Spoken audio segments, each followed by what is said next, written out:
ਸਵਾਗਤ ਕੀਤਾ ਜਾਂਦਾ ਜੀ ਤੁਹਾਡੇ ਆਪਣੇ ਚੈਨਲ ਐਗਜ਼ਾਮ ਸਟੱਡੀ ਦੇ ਵਿੱਚ। ਅੱਜ ਆਪਾਂ ਗੱਲ ਕਰਾਂਗੇ ਧਰਮ ਸੁਧਾਰ ਅੰਦੋਲਨ ਦੀ। ਅੱਜ ਆਪਾਂ ਇਸ ਟੌਪਿਕ ਨੂੰ ਪੂਰੀ ਡਿਟੇਲ ਦੇ ਵਿੱਚ ਪੜਾਂਗੇ, ਕਿਉਂਕਿ ਬਹੁਤ ਸਾਰੇ ਜਿਹੜੇ ਕਮੈਂਟ ਸੀਗੇ ਇਹ ਆ ਰਹੇ ਸੀਗੇ ਵੀ ਸਰ ਧਰਮ ਸੁਧਾਰ ਅੰਦੋਲਨ ਕਰਵਾਓ। ਤੇ ਅੱਜ ਜਿਹੜੇ ਨੇਗੇ ਸਬਸਕ੍ਰਾਈਬਰਾਂ ਦੀ ਫਰਮਾਇਸ਼ ਦੇ ਉੱਤੇ ਧਰਮ ਸੁਧਾਰ ਅੰਦੋਲਨ ਦਾ ਟੌਪਿਕ ਲੈ ਕੇ ਆਏ ਆ। ਤਾਂ ਵੀਡੀਓ ਨੂੰ ਸ਼ੁਰੂ ਤੋਂ ਲੈ ਕੇ ਐਂਡ ਤੱਕ ਬੜੇ ਧਿਆਨ ਦੇ ਨਾਲ ਦੇਖਣਾ ਜੀ। ਤਾਂ ਚਲੋ ਵੀਡੀਓ ਸ਼ੁਰੂ ਕਰਦੇ ਹਾਂ ਜੀ। ਤਾਂ ਸਭ ਤੋਂ ਪਹਿਲਾਂ ਗੱਲ ਕਰਦੇ ਆ ਵੀ ਧਰਮ ਸੁਧਾਰ ਅੰਦੋਲਨ ਕੀ ਸੀਗਾ। ਤਾਂ ਜਿਹੜਾ ਧਰਮ ਸੁਧਾਰ ਅੰਦੋਲਨ ਸੀਗਾ ਪੁਨਰ ਜਾਗਰਣ ਦੇ ਬਾਅਦ ਆਧੁਨਿਕ ਕਾਲ ਜਾਂ ਆਧੁਨਿਕ ਯੁੱਗ ਦੀ ਕਹਿੰਦਾ ਦੂਜੀ ਮਹਾਨ ਘਟਨਾ ਮੰਨੀ ਜਾਂਦੀ ਹੈ। ਇਹ ਅੰਦੋਲਨ ਪੋਪ ਅਤੇ ਚਰਚ ਦੇ ਵਿਰੁੱਧ 16ਵੀਂ ਸਦੀ ਦੇ ਵਿੱਚ ਯੂਰਪ ਦੇ ਦੇਸ਼ਾਂ ਦੇ ਵਿੱਚ ਹੋਇਆ ਸੀਗਾ।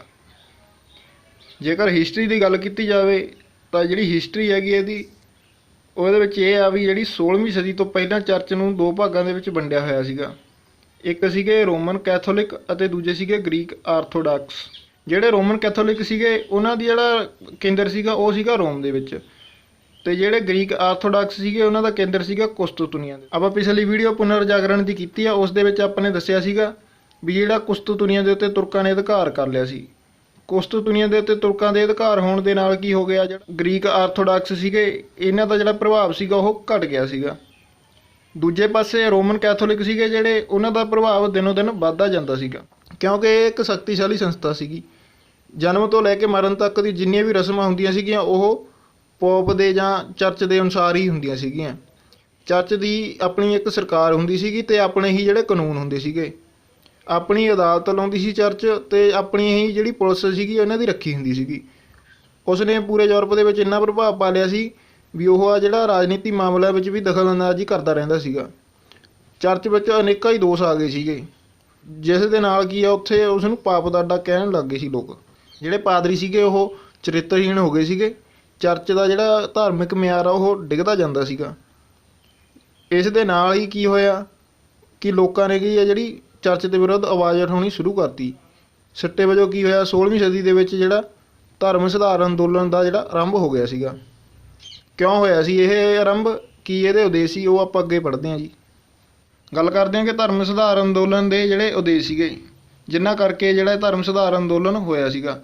ਇਹਦੇ ਵਿੱਚ ਆ ਜਾਂਦੇ ਨੇ ਜੀ ਪੌਪ ਅਤੇ ਧਰਮ ਅਧਿਕਾਰੀਆਂ ਦੇ ਅਸੀਮਿਤ ਅਧਿਕਾਰ 'ਤੇ ਰੋਕ ਲਗਾਉਣੀ। ਦੇਖੋ ਜਿਹੜੇ ਪੌਪ ਸੀ ਜਾਂ ਜਿਹੜੇ ਧਰਮ ਅਧਿਕਾਰੀ ਸੀਗੇ ਉਹ ਆਪਣੇ ਜਿਹੜੇ ਅਸੀਮਿਤ ਅਧਿਕਾਰ ਸਮਝਦੇ ਸੀਗੇ, ਸਭ ਤੋਂ ਉੱਤੇ ਆਪਦੇ ਆਪ ਨੂੰ ਹੀ ਸਮਝਦੇ ਸੀਗੇ, ਤੇ ਜਿਹੜਾ ਉਹ ਉਹਨਾਂ ਦੇ ਅਧਿਕਾਰ ਸੀਗੇ ਉਹਨਾਂ ਦਾ ਵੀ ਉਹ ਨਜਾਇਜ਼ ਫਾਇਦਾ ਚੱਕਦੇ ਸੀਗੇ। ਇਸ ਕਰਕੇ ਇਹਨਾਂ ਦੇ ਅਧਿਕਾਰ 'ਤੇ ਰੋਕ ਲਗਾਉਣ ਲਈ ਜਿਹੜਾ ਧਰਮ ਸੁਧਾਰੂ ਅੰਦੋਲਨ ਸ਼ੁਰੂ ਹੋਇਆ ਸੀਗਾ। ਅਗਲੀ ਗੱਲ ਕੀ ਆ ਜਾਂਦੀ ਆ ਵੀ ਜਿਹੜਾ ਨੈਤਿਕ ਜੀਵਨ ਹੈਗਾ ਉਹਦੇ ਵਿੱਚ ਸੁਧਾਰ ਕਰਨਾ। ਜਿਹੜੇ ਪੌਪ ਸੀ ਜਾਂ ਜਿਹੜੇ ਧਾਰਮਿਕ ਆਗੂ ਸੀਗੇ ਉਹਨਾਂ ਦਾ ਜਿਹੜਾ ਨੈਤਿਕ ਜੀਵਨ ਸੀਗਾ ਉਹ ਬਹੁਤ ਹੀ ਗਿਰ ਚੁੱਕਿਆ ਸੀਗਾ। ਅੱਗੇ ਆ ਜਾਂਦੇ ਆ ਭ੍ਰਿਸ਼ਟਾਚਾਰ ਦਾ ਅੰਤ ਕਰਨਾ। ਭ੍ਰਿਸ਼ਟਾਚਾਰ ਇੰਨਾ ਫੈਲ ਗਿਆ ਸੀਗਾ ਉਸ ਸਮੇਂ ਵੀ ਜਿਹੜੇ ਪੌਪ ਸੀਗੇ ਜਾਂ ਪਾਦਰੀ ਸੀਗੇ ਉਹ ਹਰੇਕ ਗੱਲ ਉੱਤੇ ਨਾ ਲੋਕਾਂ ਨੂੰ ਠੱਗ ਲੈਂਦੇ ਸੀਗੇ। ਬਸ ਉਹਨਾਂ ਦਾ ਇੱਕ ਮੇਨ ਕੰਮ ਹੁੰਦਾ ਸੀਗਾ ਵੀ ਪੈਸਾ ਇਕੱਠਾ ਕਰਨਾ, ਜਿਵੇਂ ਮਰਜ਼ੀ ਕੀਤਾ ਜਾਵੇ। ਅਗਲਾ ਪੁਆਇੰਟ, ਰਾਸ਼ਟਰੀ ਚਰਚ ਦੀ ਸਥਾਪਨਾ ਦੇ ਉੱਤੇ ਜ਼ੋਰ ਦੇਣਾ, ਕਿਉਂਕਿ ਜਿਹੜੀ ਚਰਚ ਦਾ ਪ੍ਰਭਾਵ ਸੀਗਾ ਇਹ ਪੂਰੇ ਯੂਰਪ ਦੇ ਵਿੱਚ ਫੈਲਿਆ ਪਿਆ ਸੀਗਾ। ਹਰੇਕ ਰਾਜ ਉੱਤੇ ਜਿਹੜਾ ਚਰਚ ਦਾ ਜਿਹੜਾ ਕਾਨੂੰਨ ਸੀ ਉਹ ਲਾਗੂ ਕਰ ਦਿੰਦੇ ਸੀਗੇ। ਅਗਲਾ ਪੁਆਇੰਟ, ਮਨੁੱਖ ਨੂੰ ਪ੍ਰਮਾਤਮਾ 'ਤੇ ਨਿਰਭਰ ਬਣਾਉਣਾ। ਇਹ ਵੀ ਇੱਕ ਬਹੁਤ ਹੀ ਮਹੱਤਵਪੂਰਨ ਉਦੇਸ਼ ਸੀਗਾ ਵੀ ਲੋਕਾਂ ਨੂੰ ਜਿਹੜਾ ਪ੍ਰਮਾਤਮਾ 'ਤੇ ਨਿਰਭਰ ਬਣਾਉਣਾ, ਨਾ ਕਿ ਪਾਦਰੀਆਂ ਅਤੇ ਪੋਪਾਂ ਦੇ ਉੱਤੇ। ਅਗਲਾ ਪੁਆਇੰਟ, ਧਾਰਮਿਕ ਸੁਤੰਤਰਤਾ ਪ੍ਰਦਾਨ ਕਰਨਾ, ਵੀ ਕੋਈ ਵੀ ਬੰਦਾ ਜਿਹੜਾ ਕਿਸੇ ਵੀ ਧਰਮ ਨੂੰ ਅਪਣਾ ਸਕਦਾ ਵਾ, ਕੋਈ ਜ਼ਰੂਰੀ ਨਹੀਂ ਹੈਗਾ ਵੀ ਉਹ ਕੈਥੋਲਿਕ ਹੀ ਹੋਵੇ। ਗੱਲ ਕਰਦੇ ਹਾਂ ਕਿ ਧਰਮ ਸੁਧਾਰ ਅੰਦੋਲਨ ਦੇ ਜਿਹੜੇ ਕਾਰਨ ਸੀ, ਕਿੰਨਾ ਕਾਰਨਾਂ ਕਰਕੇ ਜਿਹੜਾ ਧਰਮ ਸੁਧਾਰ ਅੰਦੋਲਨ ਹੋਇਆ। ਤਾਂ ਪਹਿਲਾਂ ਗੱਲ ਕਰਦੇ ਹਾਂ ਚਰਚ ਦੀਆਂ ਬੁਰਾਈਆਂ। ਜਿਹੜੇ ਪਾਦਰੀ ਸੀਗੇ ਉਹ ਭ੍ਰਿਸ਼ਟ ਹੋ ਗਏ ਸੀਗੇ, ਚਰਿੱਤਰਹੀਣ ਹੋ ਗਏ ਸੀ, ਲਾਲਚੀ ਹੋ ਗਏ ਸੀਗੇ। ਤੇ ਇਹਨਾਂ ਕਾਰਨਾਂ ਕਰਕੇ ਲੋਕਾਂ ਨੇ ਇਸ ਦਾ ਵਿਰੋਧ ਕਰਨਾ ਸ਼ੁਰੂ ਕਰ ਦਿੱਤਾ ਸੀਗਾ। ਲੋਕ ਚਾਹੁੰਦੇ ਸੀਗੇ ਵੀ ਜਿਹੜਾ ਇਹ ਪਾਦਰੀ ਨੇ ਜਿਹੜਾ ਗਲਤ ਕੰਮ ਕਰਦੇ ਨੇ ਇਹਨਾਂ ਦੇ ਉੱਤੇ ਰੋਕ ਲਗਾਈ ਜਾਵੇ। ਅਗਲਾ ਪੁਆਇੰਟ, ਪੌਪ ਅਤੇ ਪਾਦਰੀਆਂ ਦੇ ਵਿਸ਼ੇਸ਼ ਅਧਿਕਾਰ। ਉਹਨਾਂ 'ਤੇ ਕੋਈ ਵੀ ਕਾਨੂੰਨ ਆਗਾ ਜਿਹੜਾ ਉਹ ਲਾਗੂ ਨਹੀਂ ਹੁੰਦਾ ਸੀਗਾ, ਅਤੇ ਅਦਾਲਤ ਵਿੱਚ ਕੋਈ ਵੀ ਮੁਕੱਦਮਾ ਉਹਨਾਂ ਦੇ ਉੱਤੇ ਚਲਾਇਆ ਨਹੀਂ ਜਾ ਸਕਦਾ ਸੀਗਾ।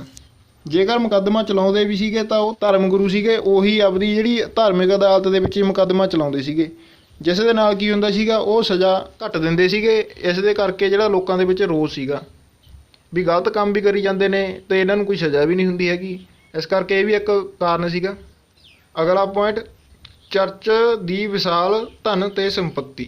ਇਹਦੇ ਵਿੱਚ ਕੀ ਆ ਜਾਂਦਾ, ਸਮਰਾਟ ਸੀਗਾ ਜਿਹੜਾ ਉਹ ਚਰਚ ਤੇ ਕਰ ਨਹੀਂ ਲਾ ਸਕਦਾ ਸੀਗਾ। ਪੌਪ ਅਤੇ ਪਾਦਰੀ ਸੀਗੇ ਜਿਹੜੇ ਉਹ ਕੀ ਕਰਦੇ ਸੀਗੇ, ਕਿਸਾਨਾਂ ਤੋਂ ਉਹਨਾਂ ਦੀ ਉਪਜ ਦਾ 10ਵਾਂ ਹਿੱਸਾ ਜਿਹੜਾ ਉਹ ਕਰ ਦੇ ਰੂਪ ਦੇ ਵਿੱਚ ਲੈ ਲੈਂਦੇ ਸੀਗੇ। ਲੋਕਾਂ ਤੋਂ ਜਿਹੜਾ ਧਨ ਇਕੱਠਾ ਕਰੀ ਜਾਂਦੇ ਸੀ। ਇਕੱਠਾ ਕਰਦੇ ਕਰਦੇ ਉਹਨਾਂ ਕੋਲ ਇੰਨੀ ਸੰਪੱਤੀ ਹੋ ਜਾਂਦੀ ਹੈ ਕਿ ਉਹ ਆਪਦੇ ਆਪ ਨੂੰ ਹੀ ਰਾਜਾ ਸਮਝਣ ਲੱਗ ਜਾਂਦੇ। ਅਗਲਾ ਪੁਆਇੰਟ, ਰਾਜਨੀਤਿਕ ਖੇਤਰ ਵਿੱਚ ਪੌਪ ਦੀ ਦਖਲਅੰਦਾਜ਼ੀ। ਸਮਰਾਟ ਪੌਪ ਦੇ ਆਦੇਸ਼ ਨੂੰ ਕੋਈ ਵੀ ਮਨਾ ਨਹੀਂ ਕਰ ਸਕਦਾ ਸੀਗਾ, ਅਤੇ ਜੇਕਰ ਕੋਈ ਵੀ ਜਿਹੜਾ ਉਹ ਪੌਪ ਦੇ ਆਦੇਸ਼ ਨੂੰ ਮਨਾ ਕਰਦਾ ਸੀਗਾ ਤਾਂ ਉਸ ਦੇ ਉੱਤੇ ਕਾਰਵਾਈ ਕੀਤੀ ਜਾਂਦੀ ਸੀ। ਅਗਲਾ ਪੁਆਇੰਟ, ਰਾਸ਼ਟਰੀ ਰਾਜਾਂ ਦਾ ਉਥਾਨ। ਇਹਦੇ ਵਿੱਚ ਕੀ ਜਾਂਦਾ, ਲੋਕਾਂ ਵਿੱਚ ਰਾਸ਼ਟਰੀ ਭਾਵਨਾ ਜਾਗੀ। ਸਿੱਟੇ ਵਜੋਂ ਇੰਗਲੈਂਡ, ਫਰਾਂਸ, ਪੁਰਤਗਾਲ, Spain, Hungary, Poland, Holland, Scotland ਅਤੇ ਡੈਨਮਾਰਕ ਵਰਗੇ ਰਾਜਾਂ ਦਾ ਉਥਾਨ ਹੋਇਆ। ਇਸ ਦੇ ਵਿੱਚ ਇਹ ਗੱਲ ਆ ਜਾਂਦੀ ਹੈ ਵੀ ਪੁਨਰ ਜਾਗਰਣ ਤੋਂ ਪਹਿਲਾਂ ਸਾਮਤਾਂ ਦਾ ਯੂਰਪ ਦੇ ਕਈ ਦੇਸ਼ਾਂ 'ਤੇ ਬੋਲਬਾਲਾ ਸੀਗਾ। ਸਾਮਤੀ ਵਿਵਸਥਾ ਸੀਗੀ ਜਿਹੜੀ, ਉਹਦੇ ਵਿੱਚ ਅਨੇਕਾਂ ਦੋਸ਼ ਪਾਏ ਜਾਂਦੇ ਸੀਗੇ। ਫਿਰ ਕੀ ਹੋਇਆ, ਫਿਰ ਕਈ ਰਾਜਾਂ ਦੇ ਸ਼ਾਸਕਾਂ ਨੇ ਸਾਮਤਾ ਨੂੰ ਸ਼ਕਤੀਹੀਣ ਕਰ ਦਿੱਤਾ ਸੀਗਾ। ਸਿੱਟੇ ਵਜੋਂ ਇਹ ਜਿਹੜੇ ਰਾਜਾਂ ਦਾ ਉਥਾਨ ਹੋ ਗਿਆ ਸੀਗਾ। ਇਹ ਜਿਹੜੇ ਰਾਸ਼ਟਰੀ ਰਾਜ ਸੀਗੇ ਇਹ ਚਰਚ ਤੋਂ ਮੁਕਤੀ ਪਾਉਣਾ ਚਾਹੁੰਦੇ ਸੀਗੇ। ਇਸ ਲਈ ਜਿਹੜਾ ਫਰਾਂਸ, ਇੰਗਲੈਂਡ ਅਤੇ ਸਪੇਨ ਦੇ ਸਮਰਾਟ ਅੱਗੇ ਆਏ, ਜਿਨ੍ਹਾਂ ਨੇ ਕੀ ਕੀਤਾ ਸੀਗਾ, ਉਹਨਾਂ ਨੇ ਚਰਚ ਦੀ ਸੰਪત્ਤੀ 'ਤੇ ਟੈਕਸ ਲਾਤਾ ਸੀਗਾ। ਪੁਨਰ ਜਾਗਰਣ ਦਾ ਪ੍ਰਭਾਵ। ਪੁਨਰ ਜਾਗਰਣ ਦਾ ਕੀ ਪ੍ਰਭਾਵ ਪਿਆ? ਪੁਨਰ ਜਾਗਰਣ ਦੇ ਨਾਲ ਲੋਕਾਂ ਦਾ ਜਿਹੜਾ ਨਜ਼ਰੀਆ ਸੀ ਉਹ ਆਲੋਚਨਾਤਮਕ ਹੋ ਗਿਆ ਸੀ, ਤਾਰਕਿਕ ਹੋ ਗਿਆ ਸੀ। ਇਸ ਦੇ ਨਾਲ ਲੋਕਾਂ ਨੂੰ ਸਮਝ ਆ ਗਈ ਸੀ ਵੀ ਜਿਹੜੇ ਪਾਦਰੀ ਨੇ ਉਹ ਸਾਨੂੰ ਮੂਰਖ ਬਣਾਈ ਜਾਂਦੇ ਨੇ। ਕਿਉਂਕਿ ਉਦੋਂ ਛਾਪੇਖਾਨੇ ਦੀ ਜਿਹੜੀ ਖੋਜ ਹੋ ਚੁੱਕੀ ਸੀਗੀ। ਬਾਈਬਲ ਦਾ ਅਨੁਵਾਦ ਹੋਰ ਭਾਸ਼ਾਵਾਂ ਦੇ ਵਿੱਚ ਹੋਣਾ ਸ਼ੁਰੂ ਹੋ ਗਿਆ ਸੀ ਉਸ ਸਮੇਂ, ਪੁਨਰ ਜਾਗਰਣ ਦੇ ਸਮੇਂ। ਇਹੀ ਕਾਰਨ ਸੀਗਾ ਵੀ ਉਹ ਲੋਕਾਂ ਨੂੰ ਪਤਾ ਲੱਗ ਗਿਆ ਸੀਗਾ ਵੀ ਪਾਦਰੀ ਸਾਨੂੰ ਮੂਰਖ ਬਣਾ ਰਹੇ ਨੇ। ਇਹ ਵੀ ਇੱਕ ਕਾਰਨ ਸੀਗਾ ਧਰਮ ਸੁਧਾਰ ਅੰਦੋਲਨ ਦਾ। ਧਰਮ ਸੁਧਾਰਕਾਂ ਦੁਆਰਾ ਪੋਪ ਦਾ ਵਿਰੋਧ। ਇਹਦੇ ਵਿੱਚ ਕੀ ਆ ਜਾਂਦਾ, ਧਰਮ ਸੁਧਾਰਕਾਂ ਨੇ ਪੋਪ ਦਾ ਜਿਹੜਾ ਸੀਗਾ ਭਾਂਡਾ ਭੰਨਤਾ ਸੀਗਾ। ਇਹਨਾਂ ਦੇ ਵਿੱਚ ਜਿਹੜੇ ਮੇਨ ਸੀਗੇ ਵਾਈਕਲਿਫ, ਜਾਨਹਾਸ, ਇਰਾਸਮਸ। ਇਹਨਾਂ ਦੇ ਵਿੱਚ ਜਿਹੜਾ ਵਾਈਕਲਿਫ ਸੀ ਉਹ ਸਭ ਤੋਂ ਪ੍ਰਸਿੱਧ ਸੀ, ਜਿਸ ਨੇ ਚਰਚ ਦਾ ਜ਼ੋਰਦਾਰ ਵਿਰੋਧ ਕੀਤਾ। ਜਾਨਹਾਸ ਸੀਗਾ ਜਿਹੜਾ ਵਾਈਕਲਿਫ ਦਾ ਹੀ ਜਿਹੜਾ ਚੇਲਾ ਸੀ, ਉਸਨੇ ਪੋਪ ਦਾ ਜਿਹੜਾ ਆਦੇਸ਼ ਪੱਤਰ ਸੀ ਉਹ ਜਲਾ ਦਿੱਤਾ ਸੀਗਾ। ਅਤੇ ਫਿਰ ਕੀ ਹੋਇਆ, ਫਿਰ ਜਿਹੜੇ ਕੁਝ ਧਾਰਮਿਕ ਲੋਕ ਸੀਗੇ ਉਹਨਾਂ ਨੇ ਜਾਨਹਾਸ ਨੂੰ ਹੀ ਜਲਾ ਦਿੱਤਾ ਸੀਗਾ। ਜਿਹੜਾ ਇਰਾਸਮਸ ਸੀਗਾ ਇਹਨੇ ਬਾਈਬਲ ਦੀਆਂ ਗਲਤੀਆਂ ਨੂੰ ਸੁਧਾਰਿਆ ਅਤੇ ਲਤੀਨੀ ਭਾਸ਼ਾ ਦੇ ਵਿੱਚ ਬਾਈਬਲ ਤਿਆਰ ਕੀਤੀ ਸੀਗੀ। ਇਸ ਦੀ ਪ੍ਰਸਿੱਧ ਪੁਸਤਕ ਇਨ ਪ੍ਰੇਜ ਆਫ ਫੈਲੀ ਸੀਗੀ। ਇਹ ਜਿਹੜਾ ਇਰਾਸਮਸ ਸੀਗਾ ਇਸ ਨੇ ਚਰਚ ਦੇ ਜਿਹੜੇ ਭ੍ਰਿਸ਼ਟਾਚਾਰ ਸੀਗੇ ਉਹਨਾਂ ਦਾ ਜਿਹੜਾ ਖੰਡਨ ਕੀਤਾ ਸੀਗਾ। ਅਗਲਾ ਪੁਆਇੰਟ, ਤਤਕਾਲੀਨ ਕਾਰਨ ਸੀਗਾ ਜਿਹੜਾ ਉਹ ਸੀਗਾ ਖਿਮਾ ਪੱਤਰ ਦੀ ਵਿਕਰੀ। ਖਿਮਾ ਪੱਤਰ ਵੇਚਦੇ ਪਾਦਰੀ ਟੈਟਜ਼ਲ ਦਾ ਵਿਟੇਨਬਰਗ ਵਿੱਚ ਮਾਰਟਿਨ ਲੂਥਰ ਨਾਲ ਸਾਹਮਣਾ ਹੋਣਾ। ਪੌਪ ਨੂੰ ਸੈਂਟ ਪੀਟਰ ਗਿਰਜਾਘਰ ਦੇ ਨਿਰਮਾਣ ਦੇ ਲਈ ਪੈਸਾ ਚਾਹੀਦਾ ਸੀਗਾ। ਉਸਨੇ ਕੀ ਕੀਤਾ, ਖਿਮਾ ਪੱਤਰ ਵੇਚ ਕੇ ਪੈਸਾ ਇਕੱਠਾ ਕਰਨਾ ਸ਼ੁਰੂ ਕਰ ਦਿੱਤਾ ਸੀਗਾ। ਇੱਕ ਦਿਨ ਪੌਪ ਦਾ ਜਿਹੜਾ ਪਾਦਰੀ ਸੀ ਟੈਟਜ਼ਲ, ਇਹ ਖਿਮਾ ਪੱਤਰ ਵੇਚਦਾ ਵਿਟੇਨਬਰਗ ਪਹੁੰਚਿਆ। ਉੱਥੇ ਮਾਰਟਿਨ ਲੂਥਰ ਜਿਹੜਾ ਸੀਗਾ ਇੱਕ ਪ੍ਰੋਫੈਸਰ ਸੀਗਾ। ਜਦੋਂ ਉਸਨੇ ਇਸ ਪਾਦਰੀ ਨੂੰ ਦੇਖਿਆ ਤਾਂ ਉਸਨੇ ਕੀ ਕੀਤਾ, ਇਸ ਦਾ ਜਿਹੜਾ ਵਿਰੋਧ ਕਰਨਾ ਸ਼ੁਰੂ ਕਰ ਦਿੱਤਾ ਸੀਗਾ, ਕਿਉਂਕਿ ਬਾਅਦ ਦੇ ਵਿੱਚ ਕੀ ਹੋਇਆ, ਧਰਮ ਸੁਧਾਰ ਅੰਦੋਲਨ ਸਿੱਧ ਹੋਇਆ। ਅਗਲਾ ਪੁਆਇੰਟ, ਜਰਮਨੀ ਦੇ ਵਿੱਚ ਧਰਮ ਸੁਧਾਰ ਅੰਦੋਲਨ। ਇਸ ਪੁਆਇੰਟ ਦੇ ਵਿੱਚ ਕੀ ਆ, ਇਸ ਦੇ ਵਿੱਚ ਇਹ ਆ ਵੀ ਜਿਹੜਾ ਜਰਮਨੀ ਦੇ ਵਿੱਚ ਧਰਮ ਸੁਧਾਰ ਅੰਦੋਲਨ ਸੀਗਾ ਉਹ ਕਿਸ ਤਰ੍ਹਾਂ ਫੈਲਿਆ ਸੀਗਾ, ਕੌਣ ਸੀਗਾ ਜਿਹੜਾ ਉਸ ਨੂੰ ਜਰਮਨੀ ਦੇ ਵਿੱਚ ਫੈਲਾਉਣ ਦੇ ਵਿੱਚ ਅੱਗੇ ਆਇਆ। ਪੁਆਇੰਟ ਆ ਜਾਂਦਾ ਜਰਮਨੀ ਦੀ ਅਨੁਕੂਲ ਸਥਿਤੀ। ਜਰਮਨੀ ਛੋਟੇ ਛੋਟੇ ਰਾਜਾਂ ਦੇ ਵਿੱਚ ਵੰਡਿਆ ਹੋਇਆ ਸੀ ਅਤੇ ਧਰਮ ਸੰਬੰਧੀ ਵਿਚਾਰਾਂ ਵਿੱਚ ਮਤਭੇਦ ਸੀਗਾ।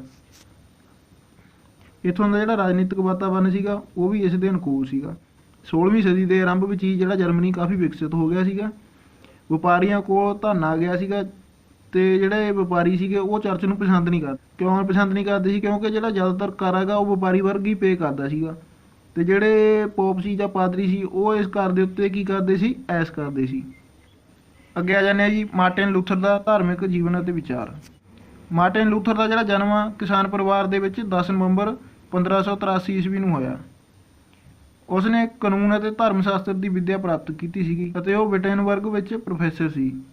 ਉਸਦੇ ਵਿਚਾਰ ਜਿਹੜੇ ਸੀਗੇ ਚਰਚ ਤੋਂ ਬਿਲਕੁਲ ਉਲਟ ਚੱਲਦੇ ਸੀਗੇ, ਕਿਉਂਕਿ ਉਹ ਇਹਨਾਂ ਨੂੰ ਜਿਹੜੇ ਚਰਚ ਦੇ ਪਾਦਰੀ ਸੀ ਜਾਂ ਇਹਨਾਂ ਦੇ ਜਿਹੜੇ ਭ੍ਰਿਸ਼ਟਾਚਾਰ ਨੂੰ ਉਹ ਪਸੰਦ ਨਹੀਂ ਕਰਦਾ ਸੀਗਾ।